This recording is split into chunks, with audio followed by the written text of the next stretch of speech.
2 Reis 5, 19 ao 27. Diz assim: quando Naamã já estava a certa distância, Geazi, servo de Eliseu, o homem de Deus, pensou: meu senhor foi bom demais para Naamã, aquele arameu, não aceitando o que ele lhe ofereceu. Juro pelo nome do Senhor que correrei atrás dele para ver se ganha alguma coisa. Então Geazi correu para alcançar Naamã, que, vendo, se aproximou, desceu da carruagem para encontrá-lo e perguntou: está tudo bem? E Geazi respondeu: sim, tudo bem, mas o meu senhor enviou-me para dizer que 2 jovens discípulos dos profetas acabaram de chegar, vindo dos montes de Efraim. Por favor, dê-lhes 35 quilos de prata e 2 mudas de roupas finas. Claro, respondeu Naamã, leve 70 quilos. Ele insistiu com Geazi para que os aceitasse e colocou os 70 quilos de prata em 2 sacolas, com as 2 mudas de roupas, entregando tudo a 2 dos seus servos, os quais foram à frente de Geazi, levando as sacolas.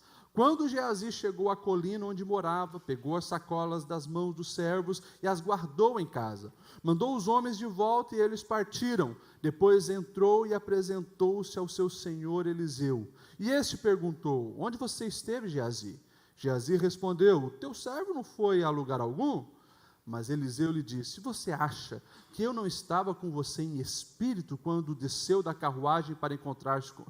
Quando o homem desceu da carruagem para encontrar-se com você? Este não era o momento de aceitar prata nem roupas, nem de cobiçar olivais, vinhas, ovelhas, bois, servos e servas. Por isso, a lepra de Naamã atingirá você e os seus descendentes para sempre. Então Geazi saiu da presença de Eliseu já leproso, parecendo neve. Amém? Mais um versículo, Efésios 6, e 10 e 11, versículo bem conhecido também, Efésios 6, versículo 10, o versículo 11, lá no Novo Testamento, depois de Gálatas. Efésios 6, 10 e 11 diz: finalmente, fortaleçam-se no Senhor e no seu forte poder, vistam toda a armadura de Deus, para poderem ficar firmes contra as ciladas do diabo. Amém? Antes de sentar, fala para o irmão que está do seu lado assim, olhando no olho dele: não caia na cilada do diabo. Pode sentar e abra o seu coração para ouvir a palavra de Deus.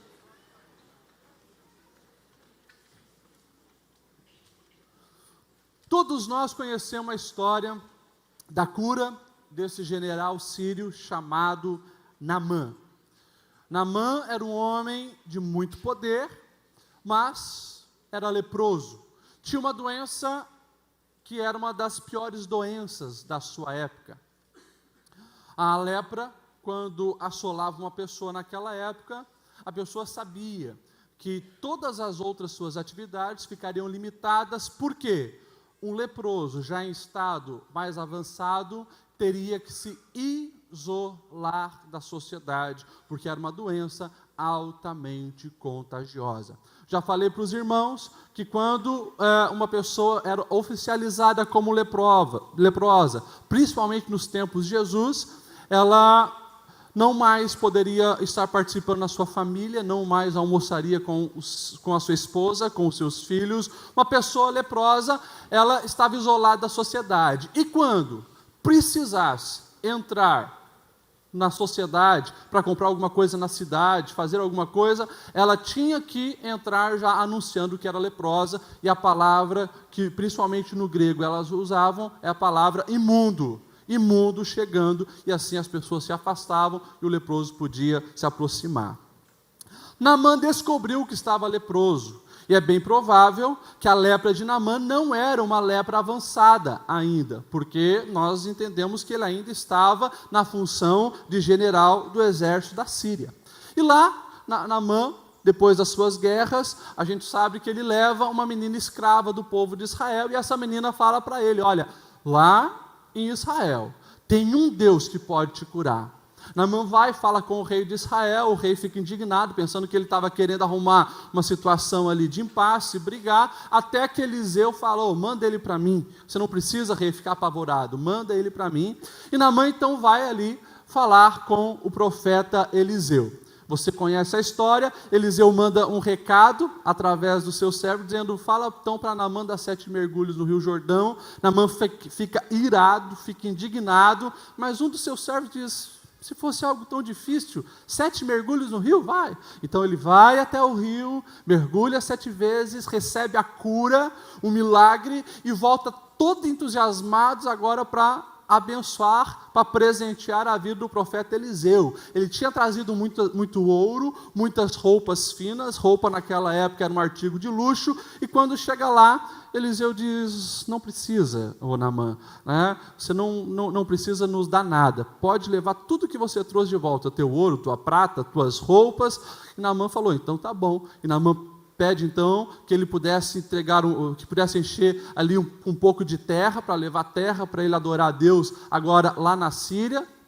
Eliseu permite, e lá vai embora Naamã. Mas o servo de Eliseu, que nós lemos aqui, por nome Geazi, ficou indignado com aquela situação. E ele, ao ver já longe, Naamã indo com todo aquele ouro, com toda aquela prata que tinha trazido para presentear o profeta, ele diz, não, meu senhor foi muito bom com Naamã, eu vou atrás e vou pegar um pouco para mim. E ali a gente consegue enxergar um pouco dessa história nos textos que nós lemos. Naamã, ele, sem saber do que estava acontecendo, entrega tudo para Geazi, e Geazi, ele literalmente, ele cai numa cilada devido à perversidade do seu coração. Na Bíblia, nós temos vários personagens que tinham tudo para dar errado, e deram certo. Você pega, por exemplo, um José que é traído pelos irmãos, é vendido como escravo para o Egito, lá na casa de Potifar, quando começa a prosperar, leva mais um calote, a esposa de Potifar diz que está dando em cima dele, é preso, tinha tudo para dar errado, mas no final deu certo porque o seu coração estava purificado, o seu coração estava em Deus e nos princípios de Deus. Aqui nesse caso é um caso totalmente oposto. Geazi, ele era aquele personagem que tinha tudo para dar certo. Geazi, ele era mentorado pelo maior profeta da época. Depois que Elias foi arrebatado, Eliseu era o maior profeta da época. Geazi é aquele que vê milagres acontecendo o tempo todo. Quando o profeta Eliseu chega numa cidade onde a água está amarga, Eliseu diz, me dá um pouquinho de sal aqui. Ao jogar sal, aquela água fica boa, fica pura, e as pessoas podem ali beber dela. Geazi é aquele que, quando está preparando uma sopa, um dos outros servos vem e traz venenos, né, sem saber que era uma planta venenosa, frutos venenosos que tinha colhido, joga tudo ali naquele ensopado. Quando os servos estão bebendo, alguém grita, a morte na panela. E ele vê o profeta Eliseu pegar um pouquinho de farinha, jogar ali, e aquele ensopado, aquela sopa ficar boa. Geazi, ele, cercado por essas manifestações de Deus, ele vê a ressurreição do filho daquela viúva sunamita. Geazi, ele agora está ali contemplando mais um grande milagre. Ele vê um general que chega leproso, mas sai curado, purificado, como uma pelinha de bebê. Geazi tinha tudo para dar certo, mas deu errado porque não guardou o seu coração das ciladas do diabo, das propostas malignas, daquilo que o nosso adversário tenta fazer para nos enganar. Por que eu estou ministrando essa palavra? Porque nos nossos dias, isso volta-se a repetir. Ontem, nós comemoramos algo muito importante. Quem sabe o que nós comemoramos ontem? Opa! Assembleia de Deus, dia 18 de junho. Foi no dia 18 de junho de 1911 que Daniel Berg e Narvingre oficializaram, né, a Assembleia de Deus lá em Belém do Pará. Ontem fez 105 anos. E quando nós olhamos para a nossa realidade de crentes assembleianos, num país onde nos dá liberdade de culto, Numa nação onde nós podemos aqui vir, frequentar os cultos, levantar a mão, colocar no nosso carro que Jesus Cristo é o Senhor, está tudo bem, não somos mortos por isso, perseguidos, apedrejados por isso. Nós somos uma geração que, por mais que temos dificuldades financeiras, todo mundo hoje tem alguma coisa para comer, alguma coisa para beber. Vocês estão aqui todos hoje aquecidos com o frio. Nós somos uma geração que temos muitos e muitos e muitos e muitos benefícios. Quando falamos do lado espiritual, se pegarmos só o mês de junho, aqui na nossa igreja, já teve pelo menos 20 pregações nesse púlpito aqui. Nesse mês, tivemos umas 20 pregações. É uma igreja que tem palavra, é uma igreja que tem bons pastores, é uma igreja que tem alimento, é uma igreja onde cada pessoa tem tudo para dar certo. Mas, infelizmente, muitos não guardam o coração, fazem escolhas erradas na vida e caem nas ciladas do diabo. Não tem como nós aqui alistarmos todas as ciladas que Geazi caiu, mas Geazi caiu em ciladas que se repetem nos dias de hoje. Geazi caiu numa cilada, a famosa cilada de que tem que se levar vantagem em tudo. Olha o verso 20 que nós lemos. Geazi, servo de Eliseu, o homem de Deus pensou: meu senhor foi bom demais para Naamã, aquele arameu, não aceitando o que ele lhe ofereceu. Primeiro, eu acho interessante, como o texto bíblico vai dizer, Geazi, servo de Eliseu, pensou. Ele não estava falando com ninguém, ele estava aqui, pensando. As versões Almeidas vão dizer assim, ele disse consigo mesmo. Olha só, tudo começa aqui. E ele começou a ver aquela situação, ele disse, não, Eliseu é muito cabeça dura, como é que ele vai desperdiçar algo assim? A gente podia agora ficar rico, a gente podia agora ter subsídios para não mais precisar nem trabalhar, e ele dispensa tudo isso. A velha ideia de se ganhar vantagem em tudo, que no Brasil fica conhecido como a lei de Gerson. A lei de Gerson, porque em alguns anos atrás tinha um jogador de futebol chamado Gerson, que fez propaganda de um cigarro Vila Rica na televisão, e ele finalizava a propaganda dizendo que gostava de levar vantagem em tudo. E isso depois virou de conhecimento comum, a lei de Gerson, onde é a lei daqueles que gostam de levar vantagem em tudo. Essa lei de Gerson, essa ideia de ganhar vantagem em tudo, numa linguagem mais clara, se chama ganância. A ganância é justamente a vontade exagerada de sempre possuir mais, sempre querer mais. A nossa geração, infelizmente, é muito assolada por esse mal que estava na vida de Geazi. E muitas vezes nós caímos nessa cilada que Geazi caiu. Você vai ver Naamã respondendo, não leva só 35 quilos, leva 70. E ele, então tá, vou levar os 70. Tanto que 2 servos de Naamã tiveram que ajudar ele a carregar até perto da sua casa. Queria sempre mais. Na Bíblia nós temos várias pessoas que entraram nessa cilada. Um deles era o rei da Babilônia, depois já no Império Medo-Persa, o rei Dário. O rei Dário, ele tinha Daniel como um dos seus melhores amigos.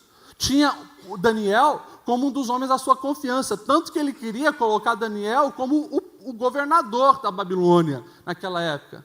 Só que pela ganância, ele aceitou a proposta de alta adoração. Aqueles que não queriam o bem de Daniel disseram, você já é um Deus, você já é visto como Deus, mas dá um passinho a mais, promulga aí um decreto dizendo que durante 30 dias ninguém mais pode receber nenhuma oração e adoração a não ser tu. E a ganância no coração de Dário selou aquele documento, e nós sabemos que as consequências disso fizeram com que Daniel fosse jogado para a morte na cova dos leões. E se não fosse a intervenção divina, o melhor amigo do rei Dário tinha ido por água abaixo.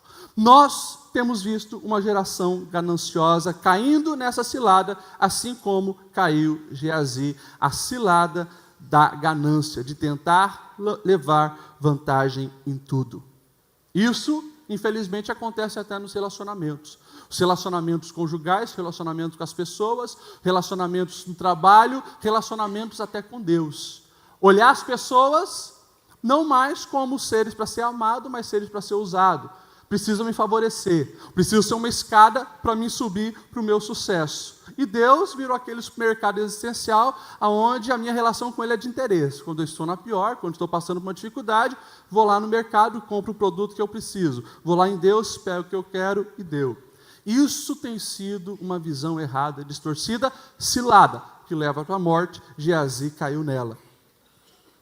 E nós vemos Geazi também caindo numa outra cidade, numa outra cilada, de que não importa os meios para alcançar, então, esses objetivos. Nós vamos ver Geazi usando a mentira.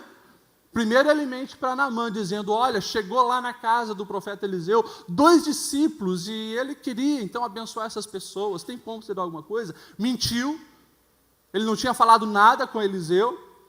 Depois ele mente para Eliseu. Quando Eliseu pergunta para ele aonde você estava, ele diz, eu não saí daqui.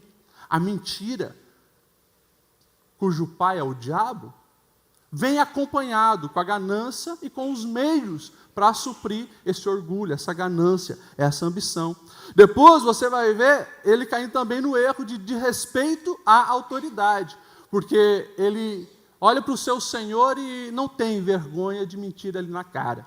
Mas como era homem de Deus, a mentira caiu por terra. Esse era Geazi. As consequências que Geazi sofreu, terríveis. Um homem que tinha tudo para dar certo se torna uma maldição para toda a sua descendência.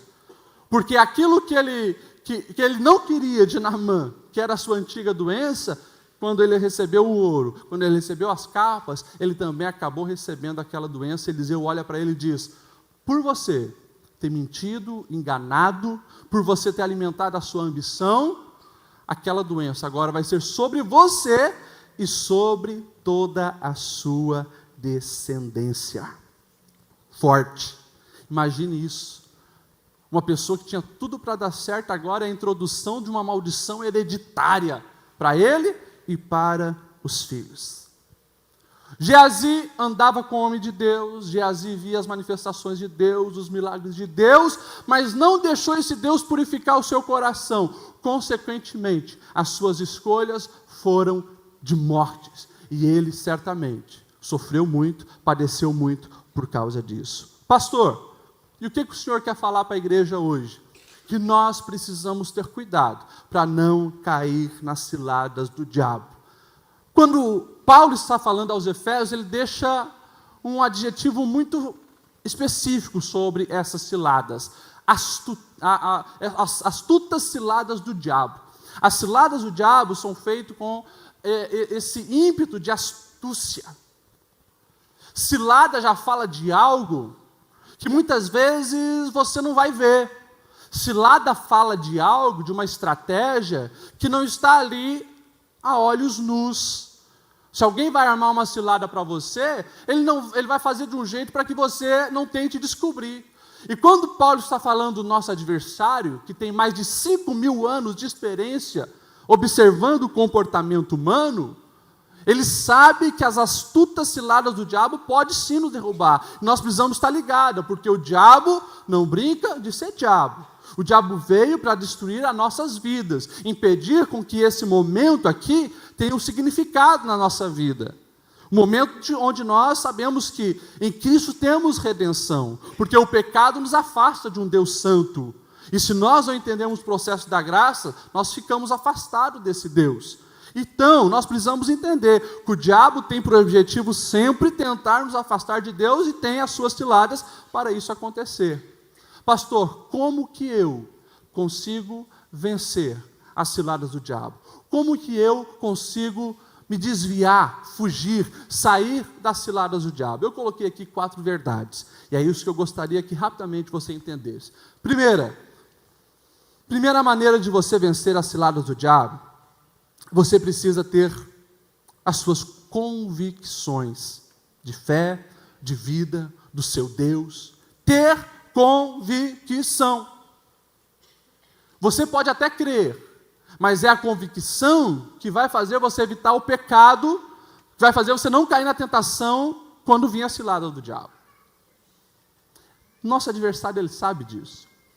Por isso ele dissemina na nossa sociedade a ideia do relativismo, que não existe certo nem errado. Tudo pode, tudo é legal, tudo é bom.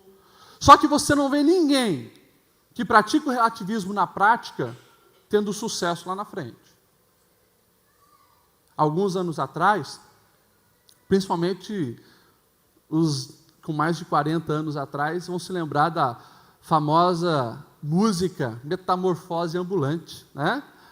Eu prefiro ser essa metamorfose ambulante do que ter aquela velha opinião formada sobre tudo. O que é isso?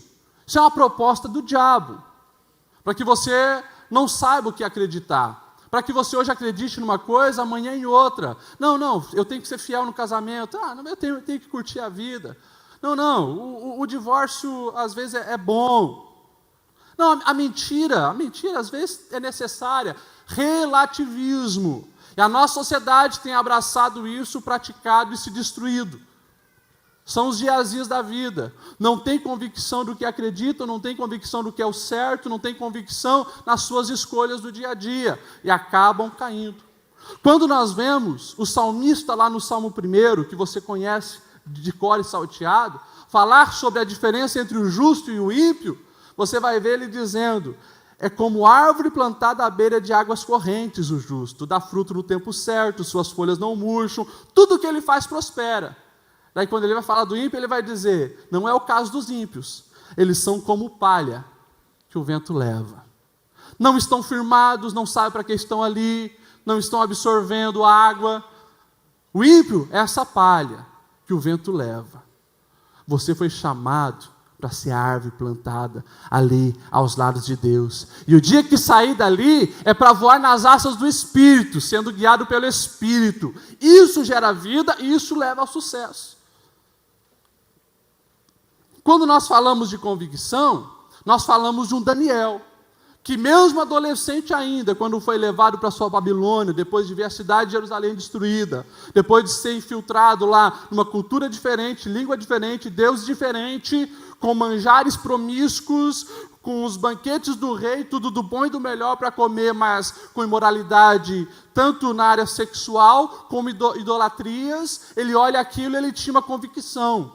Ele diz que não vai se contaminar com os manjares do rei, prefere a aguinha com saladinha, mas estar em conexão com o céu e agradar ao seu Deus. O que é isso? Convicção. Todos os jovens que foram levados para a Babilônia queriam sucesso, queriam dinheiro, queriam status, queriam estar bem. Daniel, ele queria agradar ao seu Deus, e tudo aquilo que os outros queriam, quem tem é Daniel, porque foi fiel ao seu Deus. Convicção. Na cena que eu já citei aqui da cova dos leões, convicção que mesmo que tenha um decreto dizendo que não pode orar, convicção que não tem como deixar de conversar com o seu Deus. Daniel vai lá orar. É jogado na cova dos leões, mas enfim, estava disposto a morrer por essa causa, morrer para não perder a sua conexão com o céu. É um Paulo que a gente tanto cita e admira, dizendo para Timóteo na sua segunda carta, capítulo 1, verso 11 e 12, deste evangelho fui constituído pregador, apóstolo e mestre. Por essa causa também sofro, mas não me envergonho, porque eu sei em quem tenho crido. Estou bem certo de que Ele é poderoso para guardar o que lhe confiei até aquele dia. Convicção é o que nos mantém de pé no dia do sofrimento, como Paulo passou por muito sofrimento, convicção de quem era o seu Cristo, quem ele servia, o que esse Cristo podia fazer por ele. Convicção é o que vai fazer você se desviar do mal, que vai fazer você não cair nas ciladas do diabo. Irmãos, vida de pastor não é fácil. Vida de pastor, você tem que ter o coração blindado. Nessa semana, várias pessoas passam pelo nosso gabinete pedindo aconselhamento. E uma coisa que faz a gente sangrar por dentro, chorar, se lamentar, como aconteceu essa semana. Um casamento de 30 anos é jogado na lata do lixo por 10 minutos de prazer sexual. Cilada do diabo. Faltou convicção e faltou o que mais? Segunda verdade. Segunda coisa que você precisa praticar para fugir das tentações e das ciladas, avaliar as consequências. Chorando com aquele casal ali na minha frente, o homem agora, me perguntando, pastor, com que moral que eu vou olhar e ensinar aos meus filhos. Com que moral? Meus filhos estão agora casando, já tenho netos, com que moral eu vou dizer para ele não fazer? Não avaliou as consequências. Até as crianças sabem desenvolver essa habilidade. Eu olho para o meu filho e eu digo, Kenny, se você continuar brigando com a Eixa, vai para o quarto conversar e uma semana você jogar videogame. Opa, na mente dele já se tocou, as consequências para ele não vão ser boas. Então, na mesma hora, para de brigar. Muitas vezes, antes de tomar uma decisão séria na sua vida, antes de cair nas propostas do diabo, para pensar nas consequências. Adolescente, para pensar na consequência que você vai ter em dar continuidade a esse relacionamento que você está tendo. 2 anos atrás, um pai entra com um adolescente chorando no meu gabinete. Pastor, está aqui os pulsos cortados, tentou suicídio. Por quê? Se envolveu com um menino da escola, se apaixonou e tirou uma foto de topless e mandou para ela. Só que a paixão dele acabou algumas semanas depois. E ele resolveu compartilhar a foto com os amigos. E daí um belo dia ela chega na escola, todo mundo ridicularizando ela. Ela perdeu o chão, perdeu o sentido da vida, cortou os pulsos para se matar. Não mediu as consequências da sua atitude. Eu paro para olhar as histórias da Bíblia, eu fico pensando em Davi. Se Davi soubesse que do seu adultério, na sua casa, entraria a espada, a morte, se ele soubesse por causa do seu adultério, na sua casa ele teria uma filha estuprada, um filho estuprador, um filho assassinato, um filho assassino, um filho que se deita com as suas esposas, certamente ele não tinha tomado essa decisão. Se um Geazi tivesse parado para pensar, peraí, eu sei que Eliseu é um homem de Deus, tem conexão com o céu. Se eu tomar essa atitude de ir lá, mentir, o que será que pode acontecer? Ele não teria feito. E o Espírito Santo fala para você hoje, cuidado. Hoje é uma mentirinha aqui. Hoje é uma traidinha aqui. Hoje é uma calúnia aqui. Lá na frente, você escolheu um caminho de morte. É um pequeno desvio que eu faço aqui, mas quando eu vejo, está muito longe daquilo que eu esperava, daquilo que eu desejava. E o Espírito Santo hoje nos alerta. Cuidado. Tenha convicção. Avalie todas as consequências dos seus atos. Porque a lei da semeadura, ela é infalível.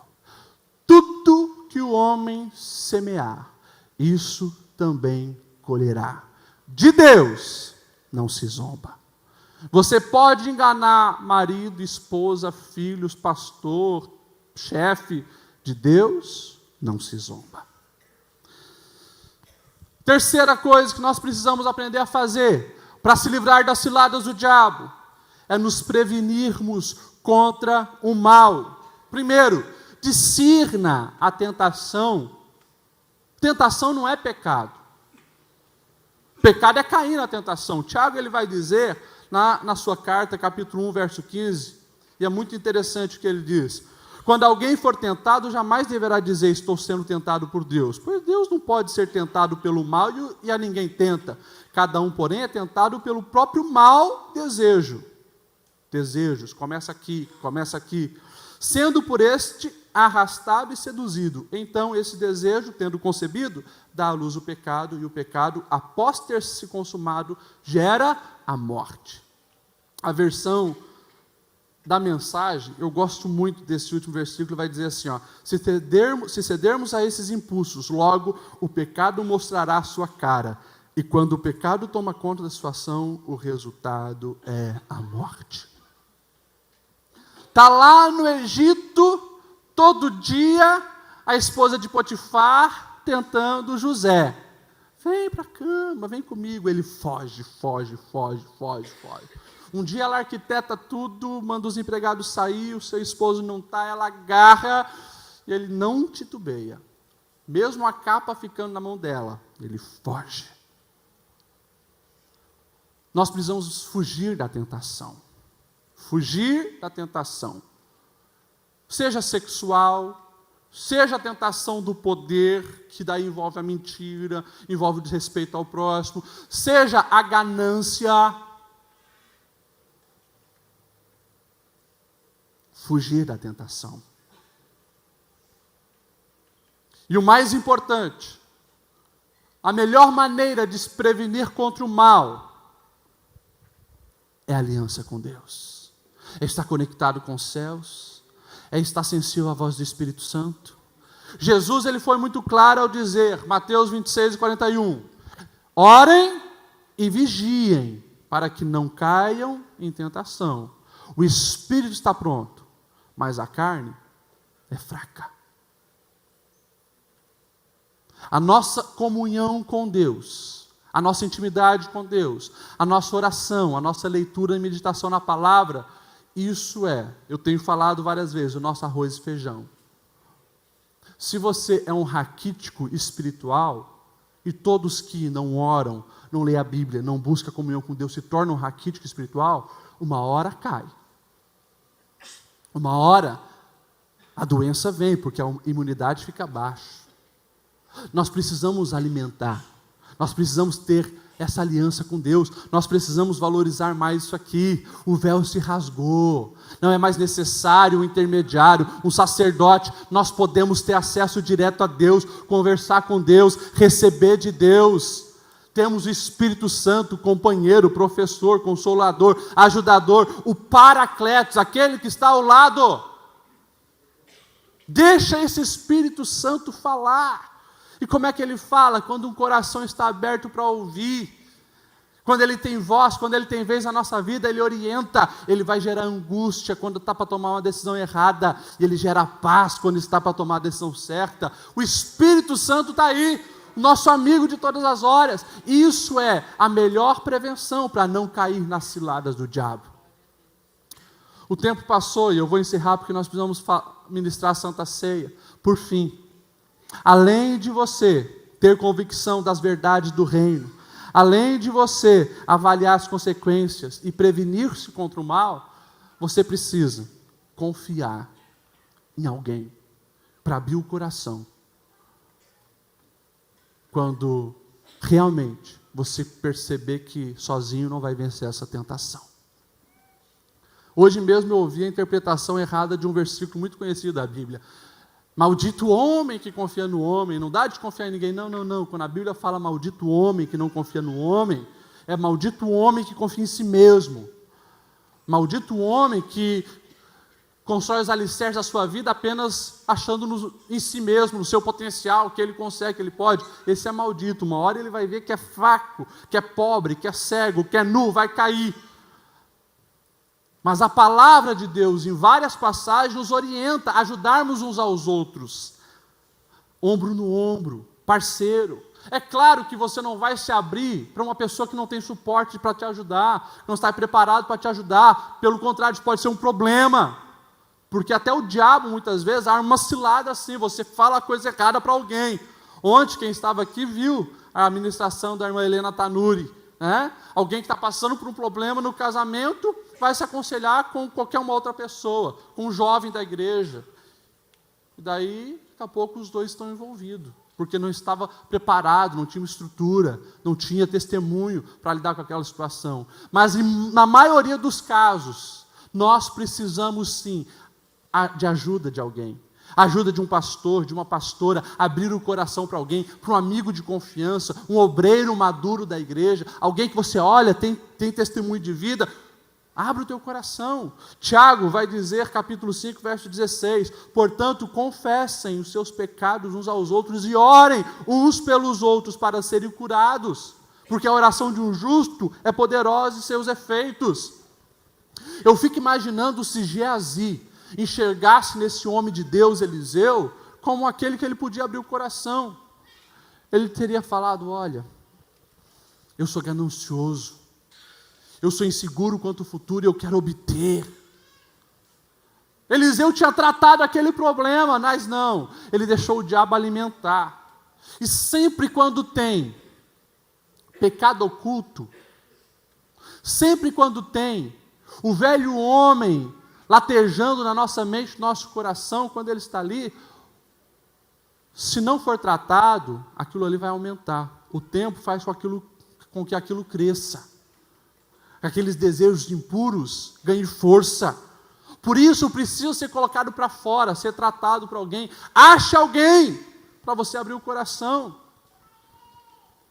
Eu sei que na nossa sociedade egoísta e hedonista, o que tem faltado é amizades verdadeiras.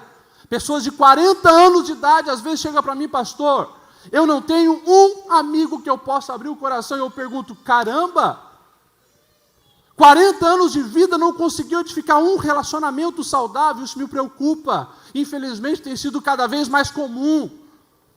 A gente quer multidão, a gente quer aplauso de muitos, a gente quer muitas curtidas no Facebook, mas você precisa desenvolver relacionamentos sadios.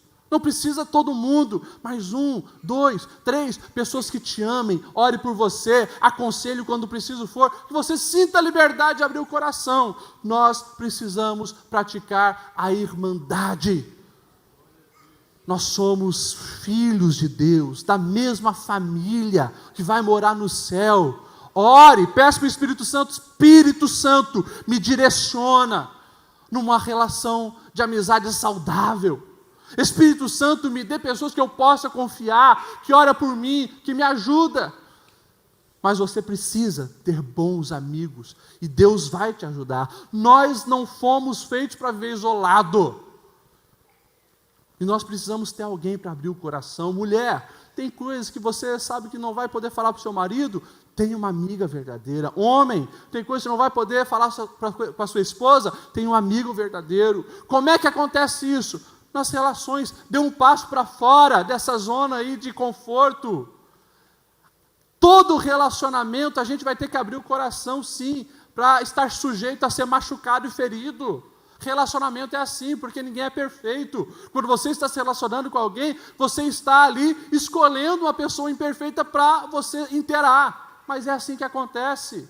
Só que quando há a direção do Espírito Santo, quando há uma amizade verdadeira, quando é pessoas maduras, por mais que erre, se perdoa, se ajuda e constrói ali um relacionamento saudável, onde um vai semear vida na vida do outro, um vai ajudar o outro a crescer, a amadurecer, desenvolver. É preciso.